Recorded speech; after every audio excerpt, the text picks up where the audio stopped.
যুক্তরাষ্ট্রের অঙ্গরাজ্য ক্যালিফোর্নিয়া, তার শহর লস অ্যাঞ্জেলাস, এই শহরগুলোকে আল্লাহ তাআলা জ্বালিয়ে পুড়িয়ে দিচ্ছেন।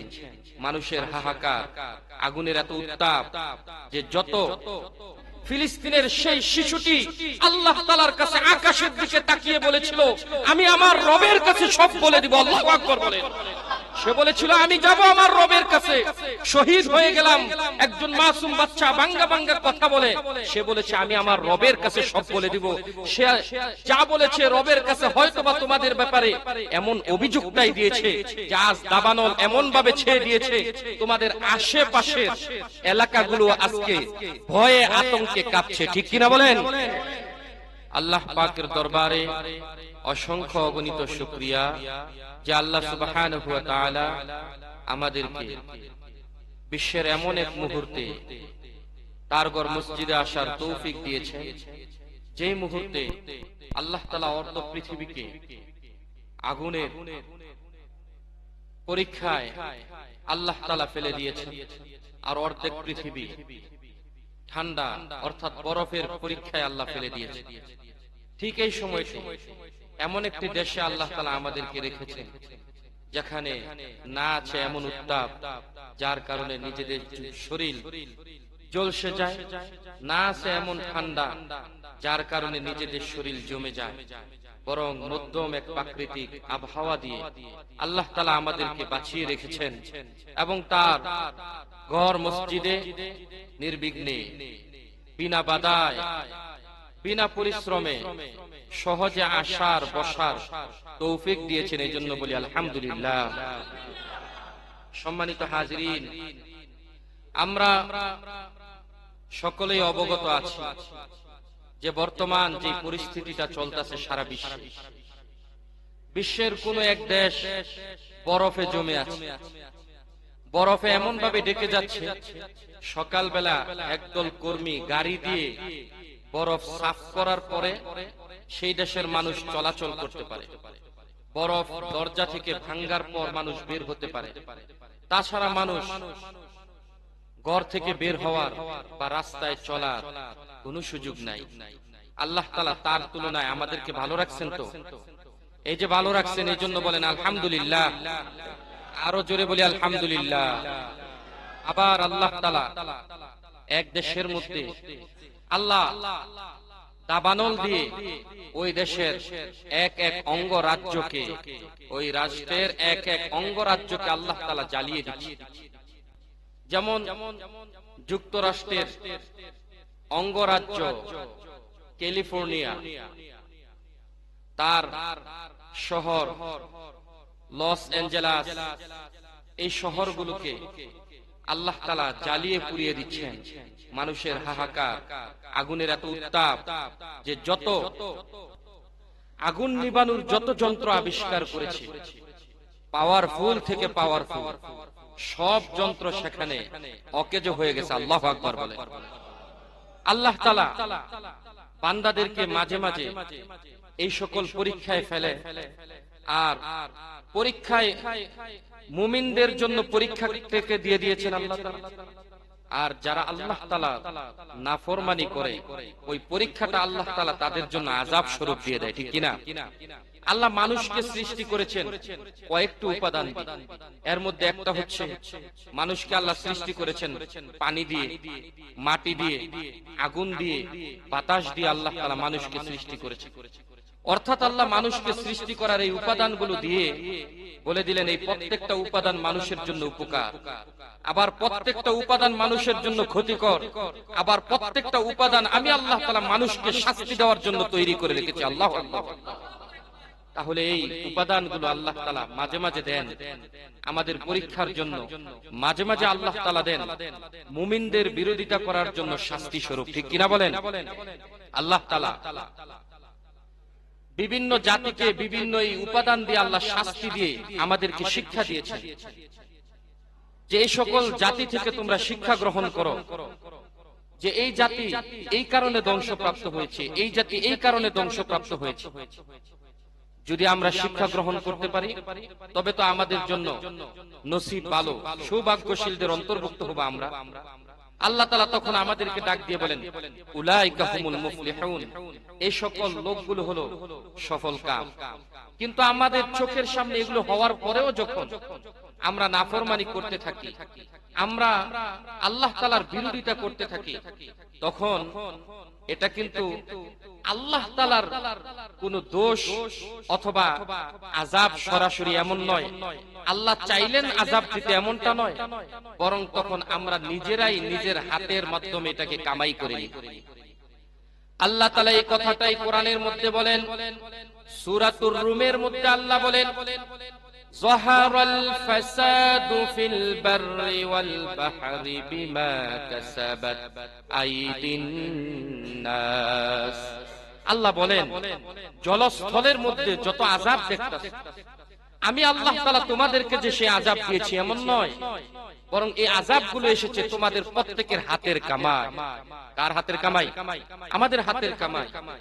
আল্লাহ তাআলা যাতে আমরা এই জলস্থলের আযাব থেকে বাঁচতে পারি, এজন্য নবী রাসূল প্রেরণ করেছেন যুগে যুগে। ওনারা এসে আমাদেরকে বিভিন্ন ভয় ভীতি দেখিয়েছেন। সবচেয়ে বড় ভয় আল্লাহ তাআলার রাসূলগণ আমাদেরকে দেখিয়েছেন পরকালের ভয়। কিসের ভয় বলেন? যে পরকালকে বিশ্বাস করো। এই দুনিয়ার রং তামাশা, নফসের চাহাত অনুযায়ী জিন্দেগিকে পরিচালনা করা, এটা কিন্তু তোমার আসল জীবন নয়। আরেকটা জীবন আছে, সেই জীবনটা হলো এমন জীবন শুরু হবে তো তার কোনো শেষ। মৃত্যুর পরে আবার তোমাকে পুনরায় সেই রবের সামনে দাঁড়াতে হবে। ইলাইহি তুহশারুন, তার দিকে তোমাদেরকে জমায়েত করা হবে। সেখানে তোমার প্রত্যেকটা কৃতকর্ম সম্পর্কে প্রশ্ন করা হবে। আর এই প্রশ্ন সেদিন যদি সঠিক জবাব দিতে না পারো, তোমাকে আযাব দ্বারা পাকড়াও করা হবে। কিন্তু যারা সীমা অতিক্রম করে তারাই বলে যে এই আযাব আবার কিসের, পরকাল আবার কিসের, পরকাল বলতে কোনো কিছু নাই। বলেন নাউযুবিল্লাহ। এই ব্যাপারে আল্লাহ তাআলা বলেন, রাসূল হে শুনেন, তারা আপনাকে পরকালের আযাব সম্পর্কে অথবা কিয়ামত সম্পর্কে তারা আপনাকে প্রশ্ন করবে। আমি যে আগুন দ্বারা শাস্তি দিতে পারি তারা বিশ্বাস করবে না, বরং তারা প্রশ্ন ছুড়ে দিবে আপনার কাছে যে কিয়ামত যদি এমন হয় যে আগুন দ্বারা শাস্তি দেয়া হবে, তাহলে আল্লাহ তাআলার পক্ষ থেকে বলো না কেন দ্রুত আসার জন্য। বলেন নাউযুবিল্লাহ। অর্থাৎ রাসূল যখন বলে যে আল্লাহ তাআলার পক্ষ থেকে শাস্তি দেওয়া হবে, তখন তারা বলতো যে যদি তোমাদের রব শাস্তি দেওয়ার পক্ষে শক্তিশালী হয়ে থাকে, তাহলে তোমাদের রবকে বলো আমাদেরকে শাস্তি দিতে, আমরা তোমার রবের শাস্তির মোকাবেলা করব। বলেন নাউযুবিল্লাহ। এজন্যই আল্লাহ তাআলার পক্ষ থেকে যখন আযাব আসে, শাস্তি আসে, আমাদের পক্ষ থেকে একদল লোক ঘোষণা দেয় যে দুর্যোগ মোকাবেলার জন্য আমাদেরকে যুদ্ধ করতে হবে। বলেন নাউযুবিল্লাহ। আরেকদল লোক আল্লাহ তাআলার কাছে সিজদা অবনত থাকে, তারা বলে যে আল্লাহ তাআলা দুর্যোগ দিয়েছেন, আল্লাহ বিপদ আপদ বালা মুসিবত দিয়েছেন, আমরা সামান্য চেষ্টা করব আর ইবাদত এবং সিজদায় অবনত হয়ে থাকব কার কাছে? আল্লাহ তাআলার কাছে। তখনই আল্লাহ তাআলা এই দুর্যোগকে আল্লাহ তাআলা প্রতিকার করে দিবেন। কিন্তু তখনও আমাদের অহংকার শেষ হয় না। তাদের সম্পর্কে আল্লাহ তাআলা সূরা নাবায় বলেন যে রাসূল তারা বলবে, عما يتساءلون عن النبأ العظيم الذي هم فيه مختلفون। রাসূল তারা আপনাকে প্রশ্ন করবে ওই দিন সম্পর্কে যে মহান ওই দিন কখন আসবে, যেই দিন কিয়ামত হয়ে যাবে। আনিন নাবাইল আযীম, ওই মহাদিনের সম্পর্কে আমাদেরকে সংবাদ দাও যদি তুমি সঠিক রাসূল হয়ে থাকো। আল্লাহর রাসূল তখন বলেন, লিয়াবলুয়াকুম আইয়ুকুম আহসানু আমালা, তোমাদেরকে দুনিয়ায় প্রেরণ করা হয়েছে কার আমলটা সুন্দর করতে পারো। দুনিয়ার চাকচিক্য শয়তানের ধোঁকায় পড়ার জন্য নয়। দুনিয়ার চাকচিক্য এবং শয়তানের ধোঁকায় আমরা এমন ভাবে পড়ি, এক সময় এই ধোঁকা আমাদেরকে অন্ধ বানিয়ে ফেলে। আমরা সেটাকে ঈমানের সাথে বিশ্বাস করতে থাকি। আমরা নগ্নতাকে ঈমানের সাথে বিশ্বাস করি, আমরা নাস্তিক্যবাদকে ঈমানের সাথে বিশ্বাস করে নেই। তখন আল্লাহ তাআলার আযাব আমাদের উপর দিয়ে আসে। ঠিক কিনা বলেন? আমরা যারাই এ সকল নগ্নতাকে শিক্ষা গ্রহণ করেছি, নগ্নতার শিক্ষা যাদের থেকে নিয়েছি, যাদের থেকে আমরা দুনিয়ার মধ্যে গুনাহের শিক্ষা নিয়েছি, যারা মুমিনদেরকে পাখির মতো গুলি করে মেরেছে, হত্যা করেছে, শহীদ করেছে, ওই সকল লোকগুলোকে আমরা বারবার সতর্ক করেছি যে আল্লাহকে ভয় করো। ভয় করো কাকে? আল্লাহকে ভয় করো। ইসলামের উপর তোমরা অটল থাকো, রাসূলের উপর ঈমান আনয়ন করো। কিন্তু তারা বারবার বিরোধিতা করেছে। দেশগুলোর মধ্যে নগ্নতাকে প্রমোট করেছে, শিক্ষা দিয়েছে, নাস্তিক্যবাদকে শিক্ষা দিয়েছে। এক সময় তাদের গোডাউন থেকে এক ফিতনা মুসলমানদের মধ্যে ছড়িয়ে দিয়েছে, ঠিক কিনা বলেন? আজকে আল্লাহ সুবহানাহু ওয়া তাআলা লস অ্যাঞ্জেলাস শহরকে জ্বালিয়ে পুড়িয়ে শিক্ষা দিচ্ছেন যে তোমরা যেমন নাকি নগ্নতাকে প্রমোট করেছো, আমি আল্লাহ তাআলা তোমাদেরকে এমন দাবানল দিয়েছি, এমন আযাব দিয়েছি, তোমাদের সকল শক্তি সেখানে ব্যর্থ হয়ে গিয়েছে। আজকে তারা বলতে বাধ্য হচ্ছে যে আমাদের যতগুলো অস্ত্র ছিল, আমাদের যত কৌশল ছিল, সব কৌশল অবলম্বন করা শেষ হয়ে গিয়েছে, কিন্তু এই দাবানল থামানোর ক্ষমতা আমাদের নাই। আল্লাহু আকবার বলেন। এতক্ষণে তাদের টনক নড়েছে। তারা দেখলাম সেই দিন খবরেও এসেছে, মুসলমানদের থেকে কিছু লোকদেরকে তারা ডেকেছে, বলল যে তোমাদের ধর্মীয় ভাবে কি আছে এমন যা করলে আল্লাহ তাআলার আযাব দূর হয়, তোমরা তা করো। দেখলাম একদল মুসলমান সেখানে আযান দিচ্ছে। আল্লাহু আকবার বলেন। আবার হিন্দু ধর্মাবলম্বীদেরকে তারা ডাকছে যে তোমাদের ধর্মের মধ্যে কি আছে তাই তোমরা মন্ত্র পড়ো, তারপরও আমাদেরকে আযাব থেকে রেহাই দান করো। কিন্তু যখন পশ্চিম দিক থেকে সূর্য উদয় শুরু হবে, আযাব যখন ঢালাও ভাবে আসা শুরু হয়, তখন তুমি যতই তন্ত্র মন্ত্র আর কোরআনের তেলাওয়াত করো না কেন, আল্লাহ তাআলা তখন তোমাকে দেয়ালে পিঠ ঠেকার কারণে তোমাকে তখন রেহাই দিবে। আল্লাহ তোমাকে অনেক ফামাহিলিল কাফিরিনা আমহিলহুম রুয়াইদা, আল্লাহ তোমাকে অনেক অবকাশ দিয়েছেন, আল্লাহ তোমাকে অনেক সুযোগ দিয়েছেন, কিন্তু তুমি এই সুযোগগুলোকে কাজে লাগাও নাই। বরং তুমি সেই ফিলিস্তিনের অসহায় মাসুম বাচ্চাকেও তুমি ছাড় দাও নাই, তার গায়ের মধ্যে তুমি বুলেট ছুঁড়তে দ্বিধাবোধ করো নাই, ঠিক কিনা বলেন?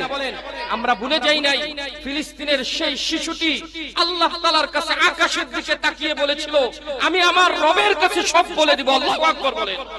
সে বলেছিল আমি যাব আমার রবের কাছে, শহীদ হয়ে গেলাম। একজন মাসুম বাচ্চা বাঙ্গা বাঙ্গা কথা বলে, সে বলেছে আমি আমার রবের কাছে সব বলে দিব। সে যা বলেছে রবের কাছে হয়তোবা তোমাদের ব্যাপারে এমন অভিযোগটাই দিয়েছে যে আজ দাবানল এমন ভাবে ছেড়ে দিয়েছে তোমাদের আশেপাশের এলাকাগুলো আজকে ভয়ে আতঙ্কে কাঁপছে, ঠিক কিনা বলেন? তোমরা যখন মনে করো আল্লাহ তাআলার শক্তি, ইসলামের শক্তি, মুমিনদের শক্তি কমে গেছে, সব জায়গায় যখন ইসলাম দুর্বল হয়ে যায়, ইসলামের সকল শক্তি যখন ব্যর্থ হয়ে যায় মুমিনদের, তখন তার হাল ধরে নেয় স্বয়ং আল্লাহ। সুবহানাল্লাহ বলেন। তার হাল ধরে নেয় কে? আল্লাহ তাআলা। জেনে রাখো বিশ্বের মধ্যে মুসলমানের সংখ্যা বেড়েছে, শক্তি কমে গেছে, মুসলমানের পাওয়ার কমে গেছে, কিন্তু মুসলমানের রবের পাওয়ার কমে না। তিনি বলেন হুয়াল আউয়ালু ওয়াল আখিরু ওয়াজ যাহিরু ওয়াল বাতিন, আমি আল্লাহ তাআলা শুরুতে যেমন ছিলাম, মাঝখানে যেমন আছি, আমি আল্লাহ তাআলা শেষেও তেমনই থাকব। আমি শুরুতে যেমন কদির ছিলাম, সব ব্যাপারে আমি সক্ষম, মাঝখানেও আমি আল্লাহ তাআলা কদির, সব ব্যাপারে সক্ষম, সর্বশেষ আমি আল্লাহ তাআলা কদির, সব ব্যাপারে সক্ষম। সুবহানাল্লাহ। কিন্তু তারা এটা বিশ্বাস করে না। তারা বিভিন্ন অগ্নেয়গিরিকে দেখলে, তারা দাবানলকে দেখলে তারা মনে করত আজ আমাদের দেশের মধ্যে, আমাদের সমাজের মধ্যে কিছু মানুষ আছে তাদের এই দাবানল থেকে এখনো শিক্ষা গ্রহণ করে।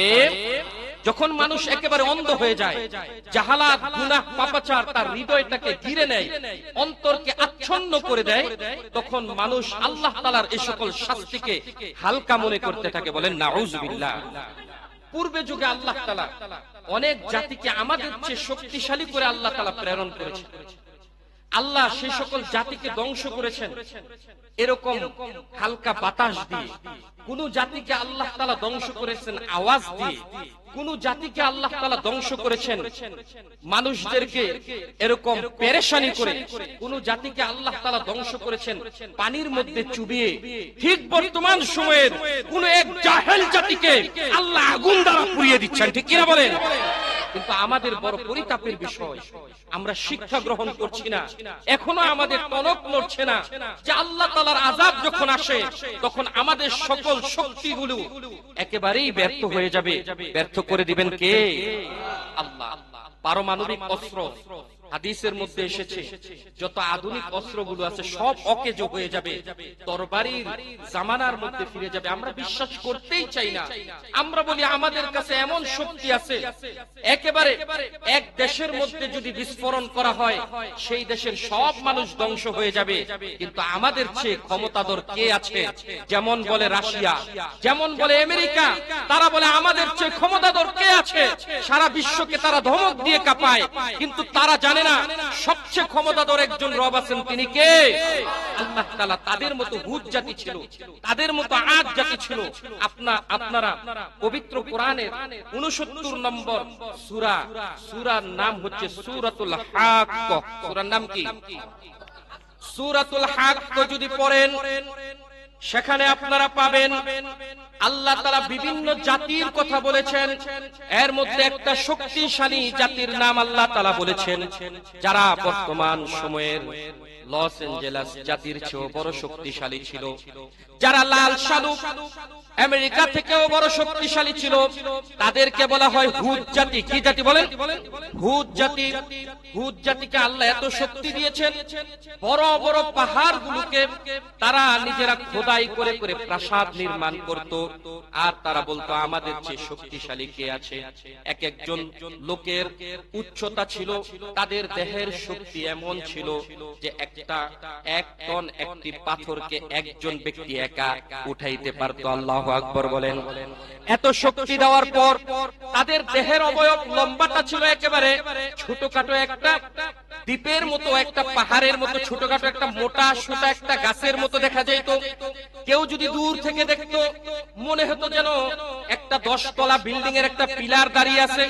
তাদের একটা পা দেখলে, হাত দেখলে মানুষ ভয় পেয়ে যেত। হাদিসের মধ্যে এসেছে আল্লাহর রাসূল বলেন যে ওই হুদ জাতি তারা এমন ভয়ঙ্কর ছিল, যেই দিক দিয়ে হাঁটতো তাদের হাঁটার কারণে প্রাণীগুলো, পশুগুলো পর্যন্ত ভয় পাইত। অর্থাৎ তাদেরকে দেখতে একটা আস্ত দানবের মতো দেখা যাইত। আল্লাহু আকবার বলেন। তাদের সামনেও ইসলামের দাওয়াত দেওয়া হয়েছে, ঈমানের দাওয়াত দেওয়া হয়েছে।